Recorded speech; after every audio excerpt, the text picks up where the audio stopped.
Bonjour à toutes et à tous et bienvenue pour les lives de Jamais assez toujours trop. Je suis très heureux de vous retrouver après 3 ans. 3 ans où il n'y avait pas de direct. Et pour recommencer, on est là pendant 2 jours à la Communale de Saint-Ouen pour animer un plateau avec des entretiens, des interventions, des interviews d'artistes. Et aujourd'hui, je suis très heureux d'avoir une grande table où on va discuter de la visibilité en tant qu'artiste parce que c'est un sujet important sur comment promouvoir son travail, comment le montrer, comment le diffuser. À mes côtés, j'ai Louis Rochat qui fait partie de Jamais assez toujours trop. Voilà, je serai le deuxième intervieweur de cette table ronde. Donc voilà. Et puis on va passer aux présentations un peu de tous les membres de cette table ronde. Moi, je commence à ma gauche, Yvan, Arlo. Euh, Donc toi, t'es artiste peintre. Toi, t'es artiste peintre. C'est ça, ouais. T'es basé entre Lyon et Paris.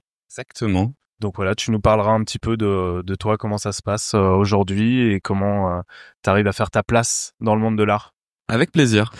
Clarisse, on s'est rencontrés à Art Bruxelles. Et par hasard, toi tu travailles sur la plateforme YourArt, mais qui a été où vous avez racheté en fait une autre plateforme qui était plus ancienne, qui s'appelle Art Majeur. Art Majeur. Art Majeur by YourArt. Et la fusion est effective depuis hier. Ah bah voilà, on est dans l'actualité. Et toi, t'es plutôt responsable de la liaison avec les galeristes en fait qui s'inscrivent sur cette plateforme. Et on aura l'occasion de parler de ces enjeux de ces nouvelles plateformes dans le champ et dans le marché de l'art. Clémentine de Adfu, bonjour. Si tu pouvais nous présenter un petit peu rapidement Adfu, qu'est-ce que c'est Adfu?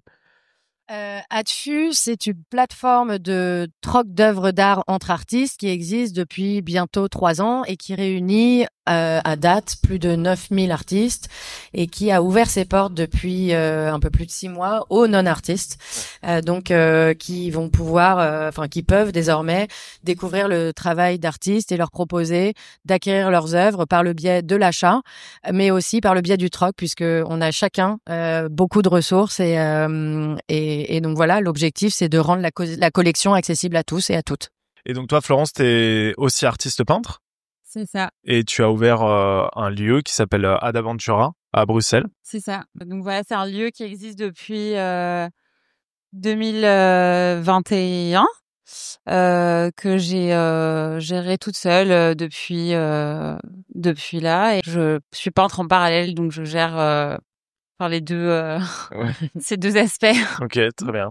Entre la pratique et la monstration aussi d'autres artistes. Disons que pour moi c'était important de faire profiter de ce lieu à d'autres artistes, en fait des artistes qui n'avaient pas forcément de visibilité. C'était aussi un engagement qui était un engagement artistique, mais aussi un engagement humain et social qui me tient vraiment à cœur en fait, qui était peut-être aussi une proposition d'alternative à la manière dont le monde de l'art fonctionne. Ouais, avec les modèles classiques d'artistes, galeries. Parce qu'en fait, toi, ton espace, c'est pas une galerie. Non, c'est pas une galerie, c'est un artist run space, ce qui veut dire que c'est géré pour et par les artistes, dont moi, mais j'ai aussi énormément d'aide de la part d'autres artistes, ainsi que des exposants, en fait, qui savent que ça fait partie des enjeux du lieu, que chacun puisse mettre sa main à la pâte. Donc finalement, voilà, c'est comme ça que ça marche. Super. Donc cette table ronde, c'est par rapport à la visibilité des artistes. Donc là, il y a des personnes qui sont artistes, des personnes qui travaillent dans le commerce de l'art, dans toutes ces plateformes ici. Et en fait, je voulais faire un peu une petite table ronde, déjà faire un petit tour de discussion sur c'est quoi l'importance, pourquoi montrer en fait son travail, quelle est l'importance de montrer son travail et dans quel but. Toi, Yvan, t'es artiste et t'as très rapidement montré ton travail sur Instagram, par exemple, c'est un enjeu aujourd'hui. Ouais, alors donc moi j'ai commencé ma pratique artistique aux Beaux-Arts, mais je faisais pas de peinture et je suis sorti des Beaux-Arts, j'ai commencé à peindre donc en 2019 et déjà Instagram était hyper présent dans comment le rapport à pour permettre d'accéder à des espaces de représentation et c'était aussi une manière simple de montrer son travail et d'être visible, donc c'était déjà plus ou moins assez mis en place. Ouais.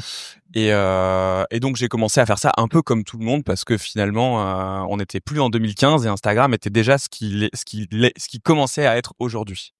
Est-ce que par rapport à ce rapport d'Instagram, est-ce que vous toutes et tous là, vous voyez en fait l'enjeu que ça peut avoir? Alors c'est un peu une question un peu bête parce j'imagine que c'est quand même une source de trafic aujourd'hui qui est non négligeable pour un artiste. Est-ce que c'est obligatoire pour un artiste d'être sur Instagram? Moi, je pense que oui, de toute évidence, puisque il y a aussi un aspect qui est pas négligeable, c'est que le site d'artiste est en voie de perdition.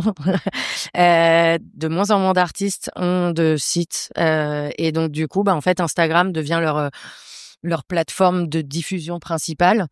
Et je trouve que c'est assez dommageable par ailleurs, puisque en fait, cette avancée technologique, finalement, permet aussi un recul assez stratosphérique, puisque des potentiels collectionneurs ou galeristes viennent du coup contacter des artistes sur Instagram parce que ils aiment ce qu'ils voient, bien que d'ailleurs c'est assez compliqué en fait de se retrouver juste dans un feed. Ouais. Et s'ils ont un intérêt un peu plus appuyé, en fait, ils vont demander un portfolio, un PDF. Ouais. C'est assez fou. En fait, c'est un canot en fait qui va t'amener un autre canot. Enfin, tu vois, la page Instagram, c'est juste comment récupérer en fait de la visibilité de cet afflux là. Et Clarisse, vous par exemple dans Your Art, vous permettez aussi d'avoir de la curation. Enfin, il y a de la curation aussi qui est faite sans arrêt avec d'autres acteurs et comment en fait vous allez drainer en fait au fur et à mesure pour aller sur d'autres plateformes. Effectivement, sur Your Art, ce qui était hyper important pour nous, c'était d'avoir justement ces sélections qui sont faites par des commissaires d'exposition associés ou des professionnels un peu en lien avec le monde de l'art, le monde de la création, etc., pour orienter les personnes qui sont en lien avec le digital, puisque je pense qu'au-delà d'Instagram, ce qui est important pour les artistes aujourd'hui, c'est vraiment une digitalisation un peu du métier, de la visibilité justement dont on parle aujourd'hui. Et sauf que devant la profusion justement des données, en fait, des comptes d'artistes, etc., ce qui est important, c'est d'être guidé. Donc effectivement, parfois ça peut être dans un feed, comme disait Clémentine, mais ce qui était important pour nous, c'était justement d'avoir ces sélections qui sont faites et voilà, de pouvoir orienter les collectionneurs, orienter aussi les autres artistes vers des modes de création qui sont proches ou pas d'ailleurs du leur. Et voilà, et on a également développé des outils d'intelligence artificielle qui permettent justement cet aiguillage sur le site pour découvrir de nouveaux artistes et justement accroître leur visibilité. Après, le lien avec... pardon. Ah non, mais c'est moi. Je peux dérouler encore très longtemps. Je t'en prie, vas-y. Non, mais justement, je te rejoins là-dessus, dans le sens où là, on parle beaucoup d'Instagram et tout, mais pour moi, il y a d'abord un problème de format sur cette plateforme, en fait, parce que on va utiliser une plateforme dont l'algorithme reconnaît des visages pour en fait montrer de la peinture ou de la sculpture, et en fait il y a un côté où du coup les gens commencent à alimenter ce culte, enfin en tout cas ce culte de la personnalité, ce culte de leur vie privée, pour montrer des œuvres d'art et pour avoir plus de visibilité. Et c'est là où pour moi il y a un problème au niveau du format de la plateforme qui n'est pas adapté à la monstration d'œuvres d'art, en fait. Je suis assez d'accord. Et je pense que ça soulève aussi des questions qui sont d'ordre déontologique. C'est-à-dire que, comme tu dis, on est assujetti à du coup aussi des formats qui sont donc proposés par la plateforme, mais c'est surtout que sous cette même plateforme-là, on va avoir du privé, du politique, du médical, que sais-je, et tout ça. Des chats aussi. Des chats, bien sûr. Tout ça régit sous les mêmes conditions générales d'utilisation, ce qui fait que parfois il peut y avoir des sortes de motions de censure qui sont appliquées dans un secteur artistique où normalement il n'y a pas lieu d'être, quoi. Donc, faut se questionner aussi sur l'utilisation de cet outil-là, je pense. Voilà, et peut-être pourquoi pas un réseau uniquement pour la peinture ou pour la sculpture, pourquoi pas un site de rencontre pour les artistes, j'en sais rien, mais en fait... Ça te fuit, hein, voilà, en fait, oui, pourquoi pas, mais pas, enfin, je veux dire par rapport à des pratiques, en fait, pas forcément par rapport à une vie émotionnelle, mais par rapport à des pratiques, et ça, je trouve que faut réfléchir à ça, ouais.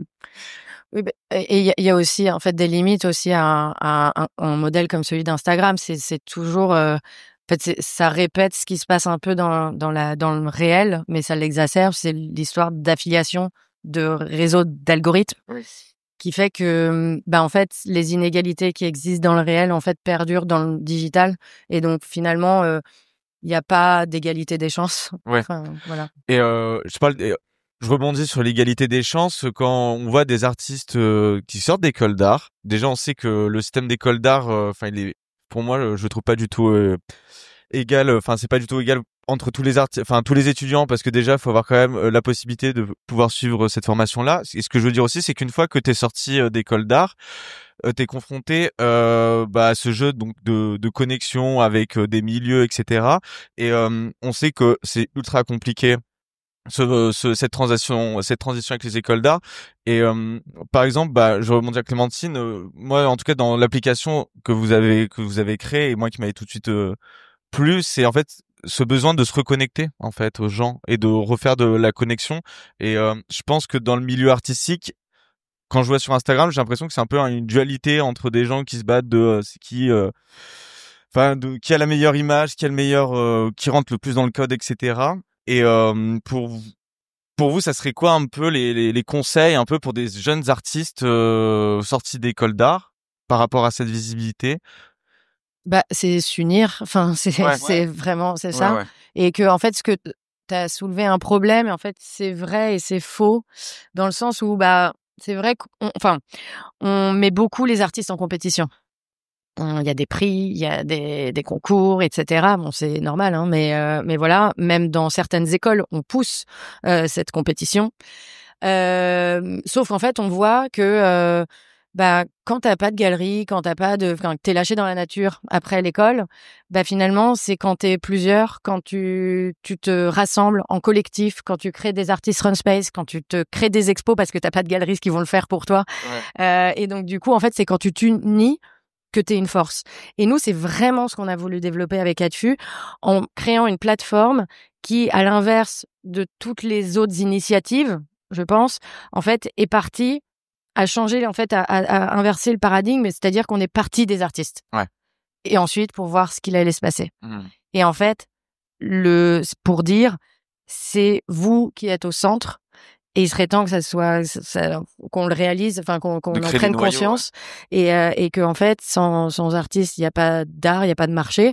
Alors bien sûr, sans vendeur, il n'y a pas de marché, mais voilà. Et donc du coup, c'est créer une communauté. Je pense qu'on a réussi par le biais de ce troc et par le biais de, en fait, aimez-vous les uns les autres, et en fait, vous allez vous constituer une collection, vous allez faire circuler vos œuvres, vous allez multiplier des opportunités pour toute une communauté, puisqu'en fait, un troc amène peut-être une expo, amène un achat, enfin bref, voilà.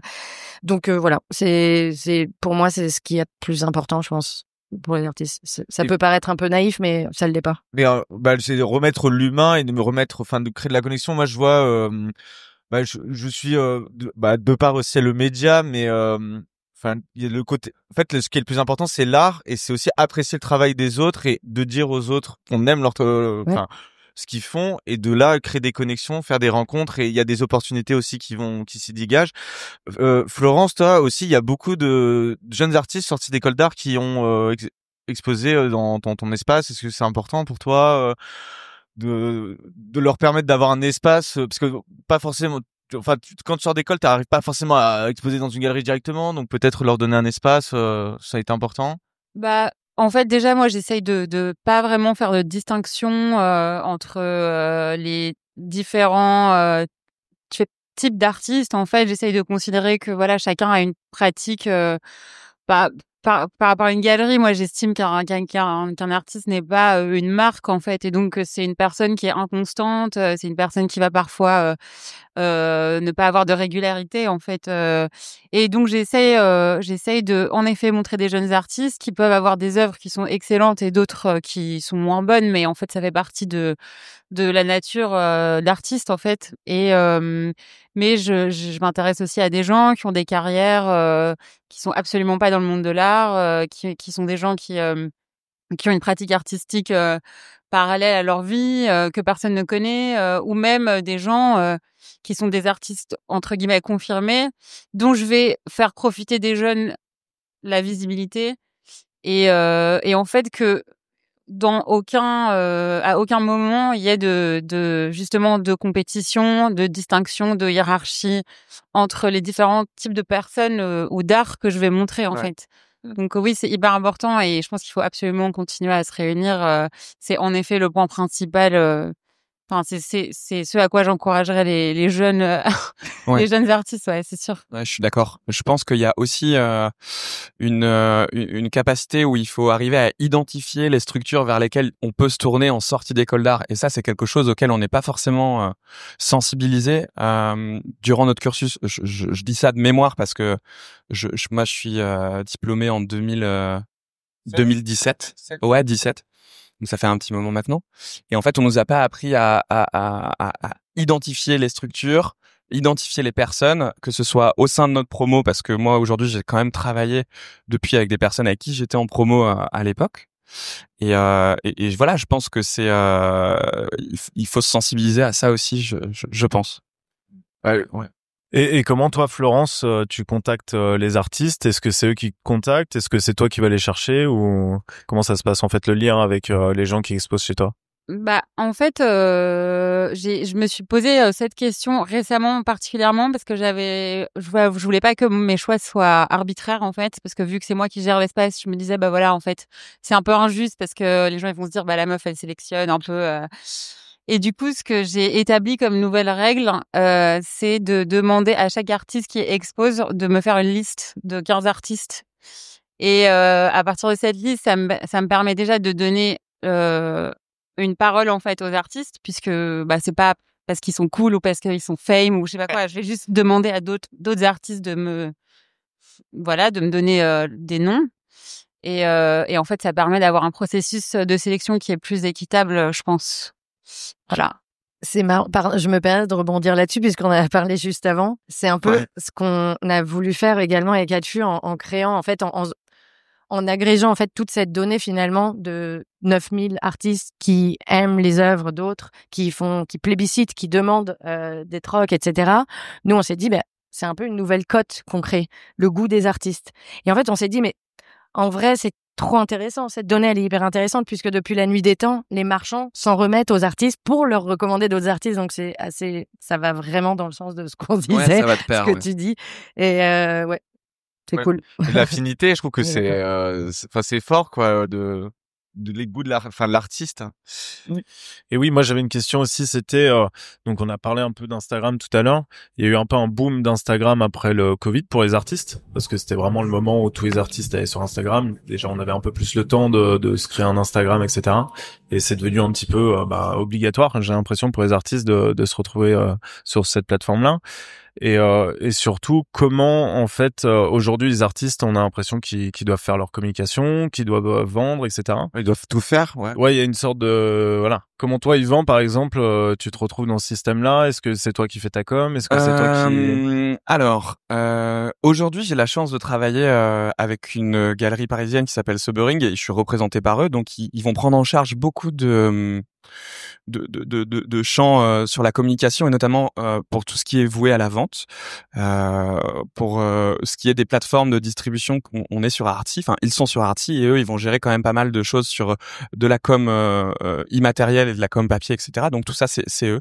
Mais par contre, moi, j'ai quand même la main mise sur mon Instagram parce que c'est plutôt moi qui vais décider de cette ligne éditoriale, si je puis dire.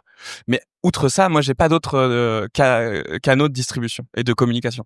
C'est que je me concentre sur Instagram parce que je trouve qu'aujourd'hui, on passe malheureusement trop de temps à créer du contenu pour alimenter cet algorithme-là, parce que tout le monde a un téléphone, au même titre que tout le monde a un ordinateur, donc tout le monde peut proposer des choses. Donc, il y a une quantité de contenu assez grande. Et qu'est-ce qui va faire que le tien va se distinguer des autres? Voilà. Ça, j'ai pas du tout la réponse. Donc, moi, je me contente de produire un peu des visuels, des choses, des images, de la musique, etc. Et je le mets juste sur Instagram. Et après, parce que eux, ils ont des canaux de vente, c'est eux qui gèrent. Et donc, concrètement, moi, j'ai pas forcément une grosse audience, mais ça me permet, j'ai pas de site marchand. J'ai pas de site vitrine, boutique, ouais. Même pas forcément boutique, vitrine. Ah oui. J'ai pas de site, j'ai juste Instagram. Donc je suis très dans mon coin à faire mes choses, mais parce que j'ai quand même des personnes qui me représentent et qui se chargent du coup de cette sphère-là. Ouais. Et donc toi, oui, tu travailles donc avec la galerie avec laquelle tu travailles passe par un canal de vente. Donc Ouais, aujourd'hui on a Your Art et ouais. c'est aussi intéressant de voir chez qui on va en fait, parce qu'il y a aussi on parle beaucoup de Artsy, mais Artsy font la pluie et le beau temps chez beaucoup de galeristes là dernièrement en faisant une hausse des frais, des abonnements parce que tout ça est payant. Vous chez Your Art, c'est quoi un peu votre enjeu, même avec les jeunes artistes? Est-ce qu'il y a une volonté comme ça? Parce que je sais que personnellement, moi, j'avais reçu des mails de la part de Your Art pour faire partie de la plateforme, pour mettre le travail. Est-ce que pour vous, c'est une voie, un canal pour les jeunes artistes, pour les accompagner dans de la vente? Tout à fait, puisque dès le départ, en fait, l'objectif en fait de Yura, donc ça a été vraiment de se distinguer en ouvrant la plateforme à toutes et tous les artistes, quelle que soit leur carrière début naissante ou déjà réalisée ou en cours. Donc vraiment le but c'était vraiment d'ouvrir à son monde artiste. Ça s'adresse plutôt à un modèle professionnel, donc auprès des galeries d'art, donc vraiment qui justement vont représenter des artistes et mettre en ligne le contenu. Là, l'objectif et toute la plateforme a été vraiment développée pour que les artistes puissent prendre ça en main. Donc, on sait que ça prend du temps, on sait que c'est une partie du travail qui doit être une annexe, on va dire, de la création sur laquelle se concentrent les artistes. Et on a justement développé le site, le back-office, etc., pour qu'il soit le plus simple d'utilisation, pour qu'il soit le plus rapide d'utilisation et que ça soit vraiment un espace d'expression, de monstration, mais qui leur prenne le moins de temps possible. Donc ça, pour nous, ça a été hyper important. On essaie de se distinguer comme ça. On essaie de se distinguer d'Artsy par des prix qui sont vraiment différents. On a une offre complètement gratuite, que ce soit pour les artistes ou pour les galeries, qui permet de montrer toutes les œuvres en fait. Ouais. Et d'avoir merci beaucoup, et d'avoir de se présenter, d'avoir un espace aussi de présentation des œuvres en 3 dimensions, etc., d'être en lien avec d'autres artistes sur la plateforme. Donc voilà, ça fait quand même pas mal d'éléments. Et on a aussi tous les outils d'intelligence artificielle qu'on a développés qui permettent à la fois aux artistes de rencontrer d'autres confrères, consoeurs, et aux collectionneurs d'art de naviguer sur l'océan très très vaste en fait qui est notre plateforme, puisque maintenant on a 3,5 millions d'œuvres et 137 000 artistes. Donc ça fait beaucoup de monde. Donc vraiment c'est comme ça. On a parlé des sélections plus tôt, mais c'est vrai que nous on prend ce pari de l'intelligence artificielle avec une posture d'humilité qui est très très forte. C'est-à-dire qu'on veut pas du tout que ça fasse peur aux artistes ou quoi que ce soit. C'est pas du tout obligé de s'en servir. Mais le but pour nous c'est vraiment d'utiliser ces outils-là pour justement faire la promotion des artistes, les appuyer et pouvoir montrer leur travail au plus grand nombre. Ouais. Et là, depuis le début, on parle de visibilité, mais on parle beaucoup de visibilité sur Internet, sur le numérique, et je pense que c'est aussi parce qu'en fait, finalement, il y a un gros, en tout cas moi en tant qu'artiste, je sais que je vends que en ligne, par exemple. Je n'ai aucune vente d'exposition, je fais très peu d'expositions parce qu'il y a aussi un modèle économique qui change au fur et à mesure. Tu fais des visites d'atelier ou pas? Oui, je fais des visites d'atelier, mais moi souvent, on m'envoie des mails, tu vois. Je vends très peu en direct. Est-ce que ce rapport-là au numérique et le rapport aussi à revenir vers des choses du réel, en fait, c'est comment aussi, par le numérique, c'est facile à mettre en place, et comment se rediriger vers des choses qui existent. YouArt, vous êtes de plus en plus implémenté Adfu, pardon, vous êtes de plus en plus implémenté dans du vrai. Il y a de plus en plus de happening, vous faites des expositions, comme là, il y a une exposition en Suisse, et il y a quelque chose qui se passe.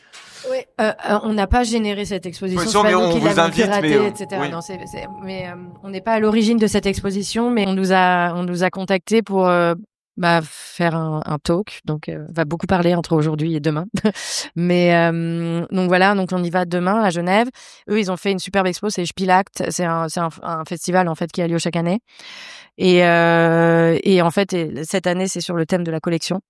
Donc ça prend tout son sens, et donc on va discuter avec eux, et on a aussi proposé une plateforme qu'on avait mise en place l'année dernière pour notre première expo lors de la Nuit Blanche, qui propose qui élargit le système de troc justement au grand public par le biais de en fait toute l'exposition se retrouve sur un site, et chacune va pouvoir proposer en l'échange de l'acquisition d'une œuvre une compétence, un service, quoi que ce soit pour pouvoir prétendre à l'acquisition de cette œuvre.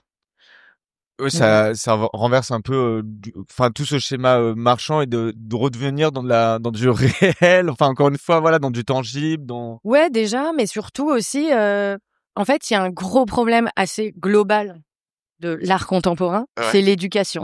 C'est-à-dire qu'en fait, non mais vraiment, enfin, c'est-à-dire que c'est comme un langage en fait, et en fait tout le monde le parle pas. Et donc on a créé des passes musées, on a créé pas mal de choses, etc. N'empêche qu'en fait, faut éduquer. Donc c'est difficile de rendre l'art accessible à tous, comme tout le monde essaye de le dire.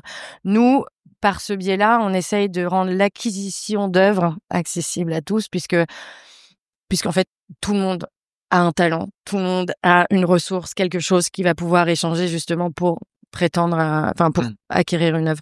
Et donc voilà, et donc on a fait un premier événement l'année dernière, nous, à l'occasion de Nuit Blanche, avec 17 artistes exposés et 17 œuvres et 17 trocs. Et on remet ça d'ailleurs dans 2 semaines pour Nuit Blanche. À la classe, j'en profite pour un petit moment promo. Faire sa promo. Voilà. Donc voilà.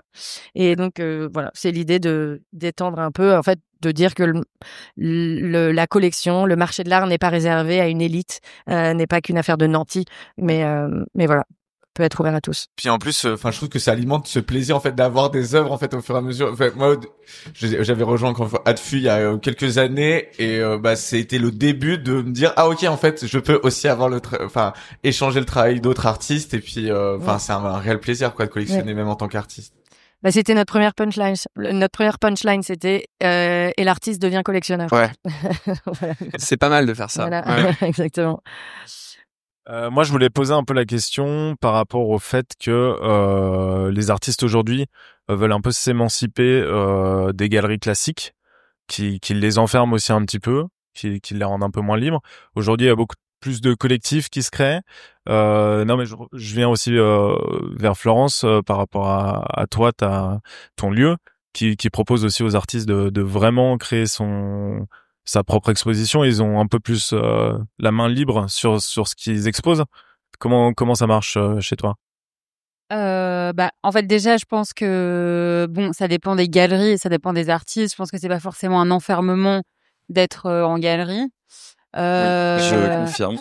Je suis assez Non, d'accord. voilà. Après, ça dépend avec qui on travaille. J'espère que tous les gens qui travaillent en galerie ne se sentent pas en prison. Enfin, j'espère pour eux. Mais en tout cas, moi, l'idée, c'était absolument pas de créer une sorte de concurrence aux galeries. Moi, l'idée, c'était simplement d'ouvrir une plateforme qui soit un espace où les conditions sont peut-être plus éthiques, plus justes et plus équitables en fait entre les galeristes et les marchands. D'autant plus qu'il n'y a pas de marchands, il y a que des artistes. Donc en fait, il y a des marges qui sont différentes. Il y a aussi des services qui sont différents parce qu'en effet, je peux pas promettre aux artistes que je montre que j'ai une énorme liste de collectionneurs, que je vais vendre leurs tableaux 20K. Enfin, en fait, ça n'arrivera pas. Donc mais par contre, en revanche, ça serait une plateforme où je vais pas m'octroyer de droits sur les œuvres, je vais pas m'octroyer une marge qui est injuste par rapport à ce que je peux leur fournir. Donc j'ai un peu perdu le fil de la question. Du coup, c'était. Non, mais c'était par rapport à toi, le lieu qui n'est pas tout à fait un espace d'art classique. C'est pas. Alors moi, je me mets pas en concurrence avec les galeries. Moi, ce que j'essaye de faire, c'est que en fait, j'essaye de créer une plateforme qui sera un tremplin pour les artistes. Donc, c'est-à-dire que pour un artiste qui aura pas forcément l'occasion d'exposer tout de suite parce qu'il est trop jeune ou X raisons. Et parfois qu'il y a une production inégale, j'en sais rien, je vais dire ok voilà, on va montrer ça, on va faire une expo avec cette pièce-là, on va montrer cet artiste et j'espère pour cette personne que j'ai envie d'aider avec mon lieu, que cette personne trouvera quelqu'un avec qui travailler ultérieurement. Ouais. Mais... C'est que des rencontres à chaque fois, d'avoir l'opportunité, d'avoir la visibilité dans un lieu à un instant T et de peut-être je sais pas, j'ai l'impression que c'est toujours ça en fait, c'est de montrer son travail, rencontrer certainement des gens qui vont te permettre d'avancer. Chaque exposition, t'amène un petit peu plus loin, même si tu peux rien promettre. C'est pour ça que je demande aux artistes aussi leur avis et les gens qui me conseillent. En fait, c'est que en fait, ça soit une sorte de réseau qui s'étend comme ça en arborescence et que le lieu puisse servir de plateforme pour ça aussi. Ouais. Ouais, c'est un maillage en fait. Ça fait Mhm. partie de ça. Il faut arrêter de penser aussi que les galeries sont l'ennemi, hein. Je Mais pense sont vraiment. le- Mais c'est juste qu'en fait, ce qui est dommage, c'est qu'il n'y a pas assez de place pour tout le monde. C'est peut-être ça qu'il faut changer. Mais la désintermédiation, qu'on voit beaucoup, par exemple, dans le secteur de la musique, eh ben, finalement, en art, et certes, les contrats avec les galeristes ont vachement évolué. Enfin, ça dépend. C'est pour ça que je t'ai demandé un peu quel était le tien, tu vois. C'est qu'il y en a qui ont le contrat un peu à l'ancienne d'exclusivité, mais il y en a qui gèrent aussi un peu leur indépendance, qui ont un contrat tacite ou qui disent genre, en fait, moi, je veux être indépendant. Si j'ai envie de vendre, même si c'est pas à mon avantage parce que je vais vendre moins cher de studio à Mano, si j'ai envie de rouler avec une autre galerie en même temps, j'ai envie d'être libre. Et il y en a qui font le contrat à l'ancienne, etc. Donc voilà. Ouais, après le principe d'un contrat, c'est qu'il peut aussi se rompre à tout moment. Aussi. Donc voilà, quand t'es plus forcément d'accord avec ça, tu peux, enfin libre à toi d'arrêter. Mm. Mais oui, il existe plein d'autres types Oui. de contrats assez ouverts. Moi, je peux parler que de deux faits. C'est que avant, je travaillais donc avec la galerie Tracanelli, et donc ça, Qu'on embrasse. qu'on embrasse de tout cœur. Et donc là, c'était un contrat de dépôt-vente, mais il y avait un suivi parce que du coup, c'était plutôt un accord oral. Enfin, c'était un contrat oral. Après, moi, je le connais plutôt dans la sphère du privé, donc c'était aussi plus simple. Mais je sais qu'il a mis en place cette même manière de faire avec d'autres artistes. Et là, aujourd'hui, depuis 4 ans, donc je suis en contrat d'exclusivité un peu plus à l'ancienne. Mhm. Mais encore une fois, moi, il me répète. Enfin, on dialogue ensemble. Que quand je veux faire, sûr. je sais pas, des offerts à des membres, voilà, proches ou des trucs, on discute et en fait, on est libre, enfin libre à nous, voilà, de trouver des points d'entente ou de désaccords. Mais voilà, ça marche aussi. Je Voilà. suis d'accord. Mais c'est chouette qu'il y ait ces différents Ouais. modalités, quoi. Puis en vrai, c'est le rêve de tout artiste, hein, qu'une galerie lui propose. Bah, en fait, Beaucoup en tout cas. ce que je peux dire, c'est que pour ce qui est des acheteurs et des personnes qui vont acquérir de l'art, c'est rassurant en fait d'avoir ce gage de certitude de la galerie, parce que dans une logique de revente et de cote, etc. Et bah eux, ils sont plus rassurés. Je sais que c'est ce qu'on m'a dit et ce qu'on m'a montré aussi. Et du coup, par rapport à ça, toi, comment t'as été mis en lien avec la galerie dans laquelle tu es aujourd'hui? Et est-ce que c'est toi qui les as démarchés? En fait, comment aujourd'hui un artiste en sortie d'école peut aller en direction d'une galerie? Est-ce que il y a comment en fait on démarche une galerie? Comment Ouais. on rentre dans une galerie? Ouais. Faut identifier. Hein. Ouais, bah toujours. De toute façon, c'est marrant parce que avec Mathieu, on avait déjà fait un podcast, Le Plongeon, où je racontais un peu mon histoire. Donc, je vais être beaucoup plus court parce qu'on n'a pas tout le temps. 50 minutes. C'est ça. Mon cas, il est un peu particulier parce que du coup, donc j'étais dans une promo avec un ami, donc la galerie Tracanelli, qui lui directement en sortie d'école a monté sa galerie. Et moi, à l'époque, je faisais du cinéma. Et je faisais des storyboards, etc. Et il m'a dit, bah voilà, je me souviens que tu avais un bon coup de crayon. Est-ce que tu as envie je fais des duos shows. Est-ce que tu as envie de participer? Je dis, vas-y, pourquoi pas. Donc, on est en 2019. Et j'ai pas de statut d'artiste et je peins pas, etc. Et il me dit, tout est déclaré, donc il faut que tu fasses ton statut. Donc en fait, j'ai même pas de pratique encore picturale, mais je crée déjà mon statut. Et ensuite, je suis lancé là-dedans. Et donc, je fais de la peinture et on propose une première exposition, une autre, etc. Et donc, je suis lancé. Et en fait, pour le cadre de la galerie actuelle, ils m'ont trouvé par Instagram et on a fait des rendez-vous. Et ensuite, le courant est super bien passé. Et voilà, c'est plutôt une rencontre humaine. Pour ce qui est du conseil que je peux donner maintenant pour les étudiantes et les étudiants en sortie d'école d'art, je crois que c'est produire en permanence, capter ce qu'on produit, le balancer donc sur des réseaux, des plateformes de sociales, donc TikTok, Instagram, Facebook, on va peut-être oublier parce que bon voilà. Et en fait, surtout identifier des appels à projets. Qui permettent d'avoir du coup des expositions, des parutions dans des médias du coup virtuels ou des médias papier, et continuer à aller chercher comme ça. C'est des choses qui se sont beaucoup mis en place pendant le Covid. Moi, c'est comme ça que j'ai été du coup identifiable, parce que j'ai participé à des sortes de choses un peu associatives mais virtuelles. Et voilà. Et donc, il faut multiplier ces apparitions. Et ça se fait. Je pense que c'est pas si compliqué que ça. Il faut faut identifier les personnes avec qui vous voulez travailler, de près ou de loin, et ensuite proposer des choses. Et après, voilà, c'est créer de l'intérêt, et ensuite les gens vont venir. Parce que généralement, quand on fait des attaques frontales, cette terminologie est très mauvaise, mais quand on va s'adresser frontalement à des personnes avec qui vous voulez travailler, si on est en début de carrière ou si on balbutie ou si on est en recherche, et ben ça va fausser le rapport d'intérêt, parce que normalement on travaille ensemble. On va pas tout de suite dire j'ai fortement besoin de vous. Non, il faut qu'on crée un peu un truc. Voilà, c'est une relation à deux, donc ça se crée. Ouais. Mais comme quoi, donc c'est la galerie t'as découvert sur Instagram. Ouais. Aujourd'hui, il y a aussi pas mal de galeries qui demandent aux artistes de pas tout montrer de leur travail sur Instagram. Ouais. Toi, comment en fait la Ah ouais, galerie? c'est vrai? Ouais. Ok. Ouais. Non, bah moi, il me laisse assez faire parce que je produis énormément et je produis que pour eux et donc du coup, bah je montre tout. Et même à côté, j'ai une pratique de l'écriture et de la musique et je me permets de montrer ça parce que ça fait partie par capillarité de mon univers et je pense que ça permet aux personnes de comprendre aussi ce que je propose. Donc la galerie n'a pas de demande particulière sur ton compte Instagram et sur ce Non, que pas tu du publies. tout. Ouais, ok. non. Là, je suis assez libre là-dessus. Parce que en fait aussi il y a un truc toutes ces plateformes là. Bon, je prends encore ton exemple, Yvan. Mais parce que par exemple, la galerie capitalise pas forcément avec ton Instagram. Pas du tout, ouais. C'est pas l'objectif. Moi, par contre, j'avais peut-être une petite question comme ça que je m'étais posée. Certes, donc être visible, se créer de la visibilité, mais est-ce que ça a pas aussi un coût aussi pour l'image de l'artiste d'être un peu trop de partout, ou vouloir se mettre un peu trop de partout, est-ce que ça fatigue pas en fait aussi finalement les gens? Est-ce que ça peut pas porter à défaut en fait de vouloir rentrer dans ces systèmes de visibilité, que ce soit par les réseaux sociaux, est-ce que c'est clair ma question ou... Bah, moi, en tout cas, ce que je ressens, c'est un peu ce que j'ai dit tout à l'heure, c'est que moi, j'ai vraiment pas de problème avec Instagram, j'ai pas de problème avec la technologie. Je trouve qu'il faut être avec son temps et Ouais. voilà, j'ai aucun problème avec ça.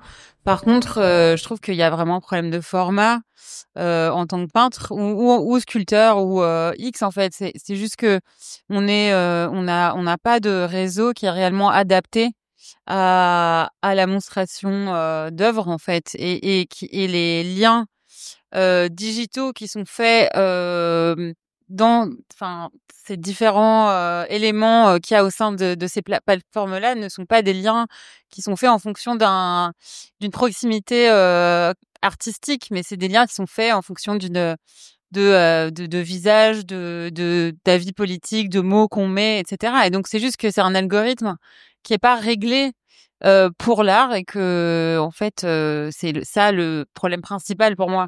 Mais j'ai pas de problème avec Instagram, c'est juste que ça n'est pas adapté à ce qu'on fait. Mais à la fois, je trouve que ça permet aussi, c'est pas fait pour, mais ça permet quand même de documenter son travail d'une manière. Moi, je trouve ça complètement quand même génial à la fois parce que, tu peux par des nouveaux médias, genre je pense à YouTube par exemple. Moi, j'ai l'habitude de filmer mon travail en atelier. Je trouve que c'est des trucs, des chances d'opportunités. Des fois, il faut faire un peu la gymnastique en fait. Ouais. Ouais. Après, il y a des gens qui utilisent Instagram comme un mood board. Il y a des gens qui l'utilisent pas forcément pour montrer leur Ouais. travail. Et moi, j'ai vraiment pas de problème, encore une fois, avec le fait de utiliser un moyen technologique d'une certaine manière ou un média d'une certaine manière. Il faut le voir comme un outil. Voilà, c'est tout. Après, personnellement, montrer mes peintures sur Instagram, c'est pas ce qui m'enchante le plus. C'est juste que je réfléchis à d'autres alternatives, mais pour l'instant, j'en ai pas. Donc, à part en vrai, en fait. Donc, Ouais. voilà, c'est tout. Et est-ce que en fait le fait de montrer son travail artistique sur les réseaux sociaux, est-ce que ça pousse les gens à aller le voir en galerie, ou au contraire le fait de voir beaucoup d'art sur les réseaux sociaux, en fait ça fait que les gens se déplacent plus forcément en galerie, en musée? Est-ce que c'est pas devenu un nouveau musée, une nouvelle galerie Instagram qui fait que les peintures on les voit plus en vrai? Moi, je sais pas trop où je vais, mais je pense que je pense que ça dépend de ta zone géographique. Encore une fois, là, on parle si on prend la situation parisienne ou des grosses capitales culturelles et économiques. Je pense que ça peut que être un vecteur qui va t'amener à voir la chose en vrai. Mais par contre, si t'es dans d'autres villes qui ont une moins grosse activité culturelle, et bah c'est encore une fois un accès, une porte d'accès. Et donc du coup, après, s'il y a un coup de cœur, je pense que les personnes sont à même de y aller physiquement. Mais je pense que il y a un peu des deux en fait. Juste pour compléter, nous ce qu'on a constaté de notre côté, là c'est pas uniquement pour Instagram, mais côté plateforme en ligne, c'est que on savait dès le départ quand on a fondé la plateforme, mais que ça allait être un moyen de créer des rencontres et des rencontres dans la vraie vie. Donc c'est-à-dire que effectivement, ça va être un moyen digital de montrer les œuvres et de donner une visibilité aux artistes, mais qu'en connaissant en fait l'envie des collectionneurs, que ce soit des primo-collectionneurs ou même pas, cette envie quand même de créer un lien, de discuter avec l'artiste et d'aller le voir dans son atelier. Alors effectivement, ça dépend de la zone géographique et de là où on est situé, mais il y a quand même il y a un intérêt qui est suscité pour aller voir l'œuvre en vrai avant de l'acquérir, ou juste simplement en fait voir les œuvres en vrai, juste comme on irait au musée ou quoi que ce soit. Donc ça, je pense que ça se complète pas mal. Comme on disait, c'est un outil. Enfin, en tout cas, Instagram, les plateformes, etc. sont des outils, je pense, qui se complètent avec la vie réelle. Ouais, et puis je pense que ça enlèvera jamais le plaisir de voir une œuvre en vrai, parce que malheureusement, de prendre en photo et de la balancer sur une des plateformes, n'importe laquelle, et ça va aplanir l'image, et on va plus avoir la profondeur qu'il peut y avoir dans un objet d'art, que ce soit sculpture, peinture ou quoi.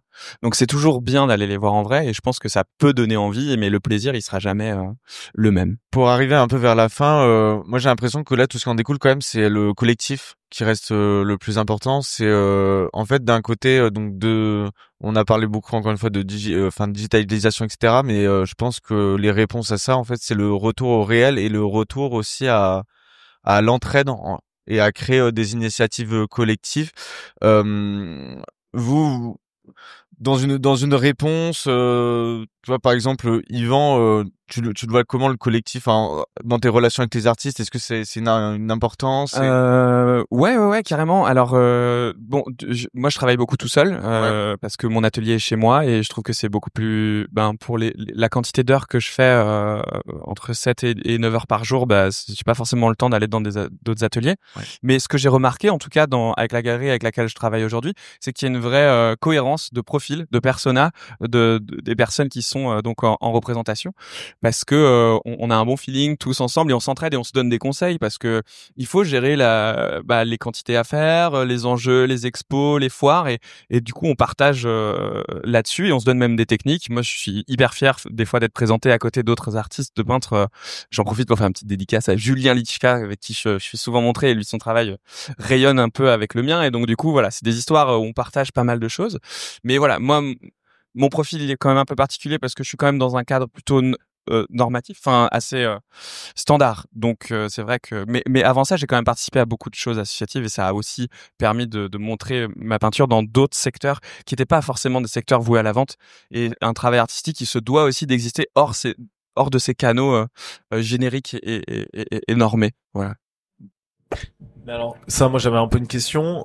Toutes les pratiques artistiques qui ne sont pas vouées à être vendues, ça peut être de l'installation, l'échange de services. Comment en fait un artiste qui aujourd'hui n'a pas une pratique qui est facile à vendre ou à être consommé, en fait comment cet artiste-là, lui, quelles sont ses techniques pour arriver quand même à vivre de son travail? Je sais pas. Moi, je vais passer la main. Qui sait répondre à cette question? Mais il y a quand même une grosse partie des artistes qui ont des pratiques qui sont quand même moins faciles à vendre que d'autres. La peinture aujourd'hui, je pense que c'est la pratique la plus facile à vendre, mais en fait, pour moi, donc justement, un des enjeux, au-delà de montrer son travail et de le vendre, c'est surtout la pérennité en fait d'une subsistance en tant qu'artiste, quoi. Et du coup, moi, je pense qu'il y a quand même la question du statut qui se pose. Après, le statut, aujourd'hui, c'est des démarches qui sont assez lourdes, peu claires, que ce soit en Belgique ou en France. Et c'est des démarches aussi qui sont subordonnées à la vente. Donc, du coup, en fait, on doit avoir un statut pour vendre. Enfin, c'est un peu le serpent qui se mord la queue. Et on doit vendre pour avoir un statut. Donc, il y a quelque chose d'un peu d'illogique.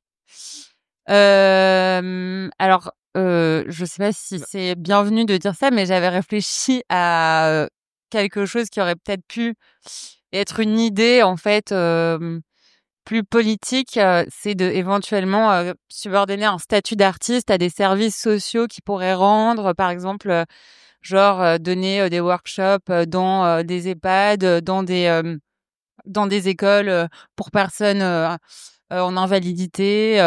Je trouvais qu'il y avait plus de justice, en tout cas, et plus d'intérêt social à encourager les artistes à recevoir un statut en prestant, en faisant des prestations en fait c'était une proposition que je me suis dit si un jour je dois faire une proposition à quelqu'un, genre, ça serait celle-là. Je sais pas trop à qui, mais oui, parce que pour résumer rapidement pour le statut dont tu parles, oui, c'est le statut des arts en Belgique. C'est l'attestation, oui, c'est en gros c'est l'intermittence, la continuité de revenus qu'on a où l'artiste oui, bah doit voilà justifier. où en fait Ouais. c'est bien les ventes, mais juste que en fait l'artiste puisse avoir un mode de vie Ouais. qui soit pérenne. Et donc c'est la question du statut qui se pose et c'est pour ça que aujourd'hui je trouve que c'est une question un peu c'est limite une zone de non-droit quoi en fait. Il y a des choses qui essayent, enfin, qui genre bougent un peu, mais c'est pas, encore une fois, ce ne sont pas des vraies lois que tout le monde se doit d'appliquer. Mais il y a un truc qui a été mis en place, notamment en France, qui s'appelle le droit de monstration, que personne n'applique. Parce que, bah, en fait, tout le monde, enfin, les personnes du marché, par exemple, qui exposent ces artistes, considèrent que, bah, s'il y a vente, l'artiste va toucher de l'argent. Donc, il peut s'estimer heureux. Et donc, c'est pour ça que je te rejoins un peu sur nous, en fait, au tout début d'Adfu, on avait des vraies velléités politiques et tout, qu'on n'a pas abandonné, attention, hein, mais où on se disait qu'à terme, quand on deviendra un mouvement, etc., on voudrait revendiquer un nouveau statut pour les artistes qui serait proche de celui de l'intermittence, puisque, bah, de la même manière qu'un artiste, je sais pas, même musicien, en fait, quand sa musique passe, en fait, il touche des droits. Et bien, en fait, un artiste qui montre des œuvres, pourquoi il toucherait pas des droits? Parce qu'en fait, elle est accessible à tous et à toutes. Donc voilà. Donc, en fait, les choses tentent de bouger, je dirais. Donc, il y a des initiatives, mais c'est pas encore ça. Ouais. Et aussi, nous, on a refusé une expo parce que, bah, ils respectaient pas le droit de monstration, par exemple. Ouais. Ah ouais. Non, mais même aussi pour les artistes run space, c'est-à-dire que y a aucune législation pour les artistes run space. C'est genre, je sais qu'il y a des entreprises qui aident des collections, qui aident des musées. Je sais que le privé aide les musées, mais je veux dire pour les artistes run space, on n'existe pas. Ça existe même pas dans le vocabulaire légal en fait. C'est très nouveau, ouais. Donc voilà. Donc pourquoi pas créer une législation pour les artistes run space, que même que les chefs d'entreprise doivent aussi consacrer 0,5% de X aux artistes run space au lieu de toujours le donner à des grands musées. Enfin, ce qui est très bien, mais pourquoi pas enfin voilà. Ouais. Bon, bah je trouve ça intéressant cette question-là parce que c'est vrai que moi j'ai plusieurs pratiques et ma pratique de la sculpture de l'installation, je sais que je la pense pas rémunérative. C'est-à-dire que je sais que c'est pas avec cette pratique-là que je vais vivre et manger quoi. Donc forcément moi j'ai la chance d'avoir plusieurs pratiques et des pratiques qui peuvent me permettre de gagner de l'argent. Aujourd'hui quelqu'un qui n'a une pratique que d'installation, des choses très compliquées qui peuvent pas se vendre, ouais, c'est compliqué quoi.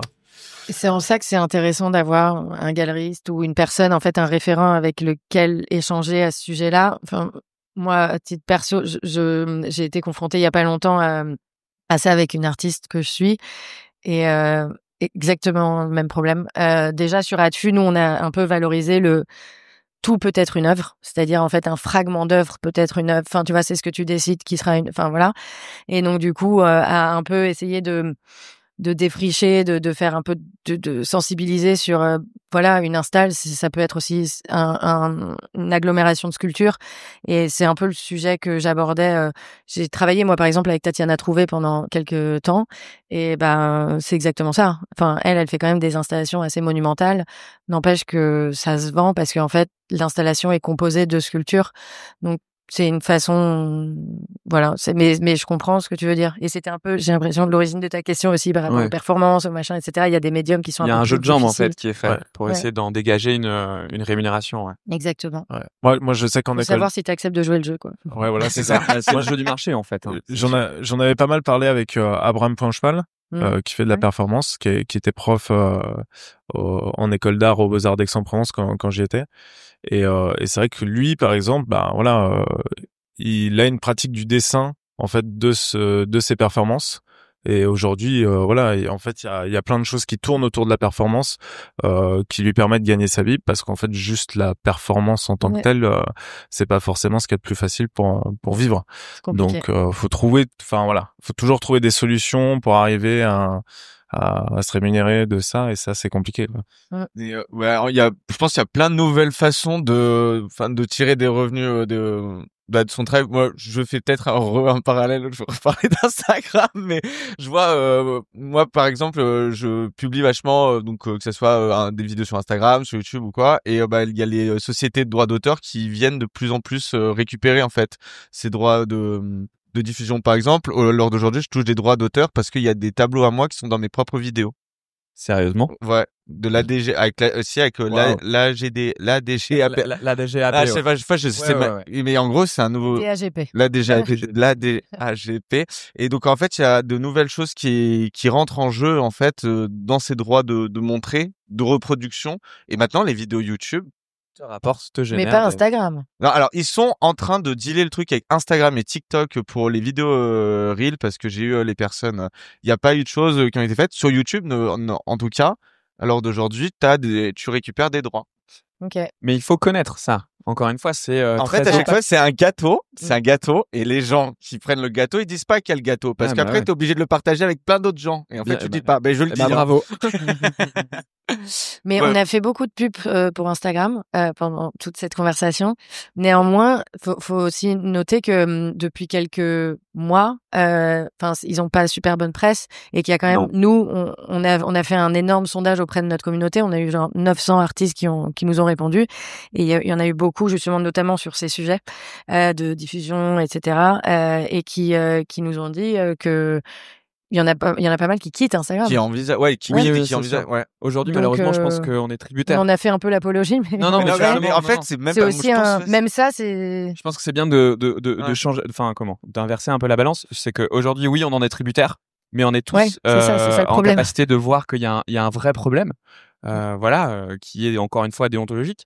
Mais moi, à titre personnel, le jour où je suis assez stable et avec une notoriété qui me permet de quitter la plateforme, je pense que je le fais de bon cœur, parce que c'est chronophage, qu'on y passe malheureusement beaucoup trop de temps, et que c'est le but de cet outil-là. Et maintenant, aujourd'hui, si on peut s'en défaire, je pense que c'est très chouette d'aller dans ce sens-là. On est tous très dépendants de cette plateforme. C'est clair. Et puis remettre la création, en fait, parce que franchement, de faire l'acrobate, tout ça, pour mettre mon travail sur c'est pas intéressant. Ce qui est intéressant, c'est la pratique et peut-être les rencontres qui entourent la pratique, et voilà. Ouais. C'est pour ça que j'espère que quelqu'un dans la Silicon Valley va créer une application pour les artistes. Non, mais ou en Europe, en France. En Europe, ou en France. Parce que c'est toujours les Américains qui. Oui, non, juste. c'est nous qui allons faire ça. Ouais, c'est nous en fait. Moi, je peux pas tout faire, mais. Je voulais faire peut-être pour arriver un peu vers la fin. Bon, c'est un petit truc un peu général, mais ça serait quoi si vous arriviez à donner un peu des conseils ou quoi pour encourager les gens à visibiliser le travail. Voilà. Donc peut-être je sais pas, moi ce que je dis souvent, c'est les open calls, c'est des trucs un peu tout bêtes, mais quand t'es en école d'art, tu penses pas forcément de ces appels à projets. Qu'est-ce que je pense que déjà, ce serait bien de mettre, je dis ça un peu, je jette une bouteille à la mer, mais de mettre en place aussi ça dans un cursus artistique, par exemple au Beaux-Arts. Il faut qu'il y ait des temps comme ça alloués pour parler du marché, pour parler, ou en tout cas comment visibiliser son travail. Et ça, c'est très important. Et du coup, potentiellement parler de ces canaux-là qui sont les open calls, créer des espaces temporaires, des artist run space pour justement présenter son travail. Et surtout dire que artiste n'est pas qu'une pratique, mais c'est un métier. Et donc du coup, ça veut dire que c'est aussi de l'administratif, c'est aussi tout un truc. En fait, c'est un mindset qu'il faut préparer. Il faut préparer les artistes. Il y en a énormément, mais qui sont foutus quand ils sortent d'école. Bien sûr. Et en plus, c'est une question de terminologie. Je pense que, comme tu dis, sous l'appellation artiste, qui est déjà très galvaudée dans son utilisation consensuelle et puis quotidienne, je crois qu'on regroupe pas mal de choses en dessous. Et voilà. Et il faut aussi se questionner là-dessus. Je suis d'accord. Mais ça, c'est un peu le problème des écoles d'art, c'est qu'aujourd'hui, en école d'art, en tout cas aux Beaux-Arts, on parlera jamais d'argent, on va jamais parler de l'après-école. Enfin, il y a un peu un truc où, en fait, on nous apprend des techniques, on nous apprend des trucs, mais il y a un truc tabou par rapport au fait qu'après, on va devoir vivre de notre travail. Et ça, on nous en parle absolument pas, quoi. C'est fou. Et c'est terrible. Je pense que c'est le gros problème des écoles d'art actuellement. Et moi, j'ai vu beaucoup de gens. Mais ça change quand même. C'est vrai? Doucement. Pour avoir fréquenté pas mal d'écoles, enfin d'administration et tout ces dernières années avec ADFU, il y a maintenant, enfin moi j'ai quitté les écoles il y a quelques temps, mais maintenant il y a des cours de professionnalisation, enfin tu vois, il y a des nouveaux postes. Ouais. Donc du coup, bon, Ça, c'est dans la sphère du privé ou c'est dans le non, public? Ok. Beaux-Arts, etc. Cool. Bah, tant mieux, Ouais. ouais. Ça bouge un Il peu. faut. Il faut. Bah, écoutez, moi, en tout cas, ça a été un plaisir. Ah oui, et puis encore une fois, non mais pas comme là, comme à la Communale de Saint-Ouen, on organise une exposition, Oui. Rêve Party, qui est là jusqu'à dimanche après-midi, et c'est par des initiatives, des regroupements, encore une fois, artistes. On devient aussi curateur, on va aller trouver des gens à mettre en avant, on va créer du lien, et c'est ça qui est important. Et bah c'est dans le réel parce qu'on a parlé beaucoup d'Instagram, des choses comme ça, mais on est, enfin, j'aimerais m'en débarrasser personnellement, mais je suis obligé de dealer avec ça Il aujourd'hui. y a juste un truc, justement par rapport à ce que tu dis, c'est que, bref, si j'avais un conseil à donner, c'est vraiment d'abandonner l'idée de hiérarchie des métiers au sein de l'art, quoi. Enfin, genre curateur, artiste, et de mettre ça au profit des initiatives. Je trouve que c'est plus important de prendre des initiatives et de faire le plus de choses possible, même si on fait une expo dans ses toilettes, en fait. Genre juste, c'est plus important que d'avoir peur, de pas être assez bon ou d'attendre un curateur qu'on nous remarque que c'est pas assez bien. Enfin, en fait, faut juste y aller, en fait, hein. Enfin, le plus Ouais. possible, quoi. Faut produire et Ouais, proposer des choses, je même si elles pense. sont à côté de ce qui se fait du standard. Mais plus tu crées des choses, il va y avoir un fil d'Ariane in fine qui va se faire. Et à un moment, tout va s'aligner et ça va faire sens d'avoir même fait des petites initiatives qui vont prendre place après dans Et un ne grand pas être continuum. prétentieux aussi. Exactement, ouais. Voilà, ça c'est très important parce que parfois je vois des jeunes artistes enfin, je me dis que voilà, mais C'est la jeunesse. sûrement. Faut savoir se prendre des murs, je pense. Et quand ils tomberont 2-3 fois, ils se rendront compte que c'est pas si simple. Bah, écoutez, si vous avez un mot à dire, rajouter. Non, merci. C'est bon. C'était Bon. très intéressant. Mais merci beaucoup d'être venu en tout Merci. cas. Merci à vous. Merci à Jade. Merci à vous. Merci à vous. Merci.